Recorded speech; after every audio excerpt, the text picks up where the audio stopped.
Rusiya Telegram platformasının qurucusu Pavel Durovu terrorçuların siyasına salmasının səbəbini Ukraynaya məlumat ötürməkdə görür. Kreml iddia edir ki, bu tətbiqdən Rusiya daxilində hücumlar təşkil etmək üçün istifadə olunub. İddialara əsasən, Telegramda yaradılan tanışlıq botundan Ukraynanın xüsusi xidmət orqanları istifadə edib və gənc Rusiyalıları güya terror əməliyyatlarına cəlb ediblər. Moskvanın iddiasına görə, Kiyevdəki kəşfiyyat əməkdaşları özlərini gənc qadın kimi təqdim edərək Rusiyalılarla əlaqə yaradır və sonradan onları cinayət törətməyə məcbur edirdilər. Hətta son bir il ərzində bu üsulla cəlb edilən 12-22 yaş arası 46 Rusiya vətəndaşı saxlanılıb. Həmin şəxslərin Ukraynaya pul köçürdüyü və enerji infrastrukturlarının koordinasiyasını Kiyevə ötürdüyü iddia olunur. Hətta Rusiyadakı bəzi yanacaq doldurma məntəqələrindəki partlayışlarında bu səbəbdən baş verdiyi bildirilir. Nəticədə Federal Təhlükəsizlik Xidməti Durovun beynəlxalq axtarışa verildiyini və terrorçu siyasına salındığını açıqlayıb.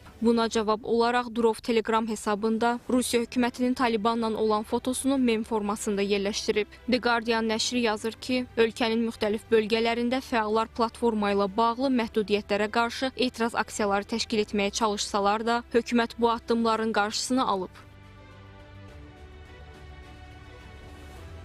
Bu məsələ əslində Telegram haqqında deyil, söhbət nəzarətdən gedir. İnternet üzərində nəzarət Kreml üçün strateji əhəmiyyət daşıyır. Bu illər ərzində Rusiya dəfələrlə Telegramın müəyyən botları, kanalları və qrupları bağlamamaqda, müxtəlif təşkilatlara fəaliyyət imkanı yaratmaqda ittiham edib. Rusiyanın texnologiya sahəsində gücü düşündükləri qədər deyil. Stalin də oxşar üsullardan istifadə etmişdi. Lakin cəmiyyət üzərində tam nəzarət qurmaq mümkün olmamışdı. Bu addımlar daha çox qorxu yaratmağa hesablanan siyasi mesajdır.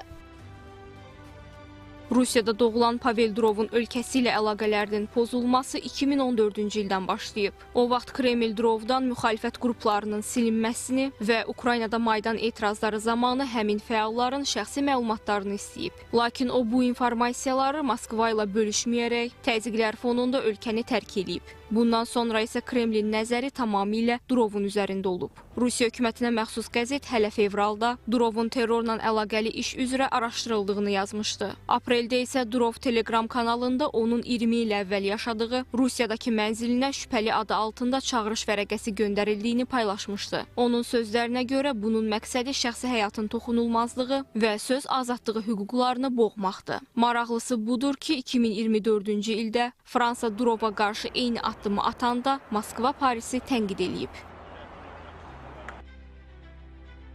Şübhə yoxdur ki, Kreml Telegramdan çox narazıdır. Digər tərəfdən isə Rusiya özü də bu platformadan asılıdır. Lakin Pavel Durov qatı məxfiliyə inandığını deyir. Bu məsələ təkcə Rusiya ilə bağlı deyil. Fransa və Hindistan da Telegramın cinayətkar qruplar tərəfindən istifadə olunması ilə bağlı Durova qarşı narazılıqlarını bildirib və hüquqi addımlar atıblar. Görünür ki, Kreml bəlkə də Telegramı tamamilə aradan qaldırmaq niyyətində deyil. Ola bilər ki, bu addım daha çox xəbərdarlıq xarakteri daşıyır və real məqsəddən çox simvolik mesajdır. Telegram müharibə şəraitində davamlı işləyən əsas rabitə kanalıdır. Durov yalnız o halda həbs olunmaq riski ilə üzləşə bilər ki, özü ehtiyatsız davranaraq Rusiyanın onu ələ keçirə biləcəyi ölkələrə səfər etsin.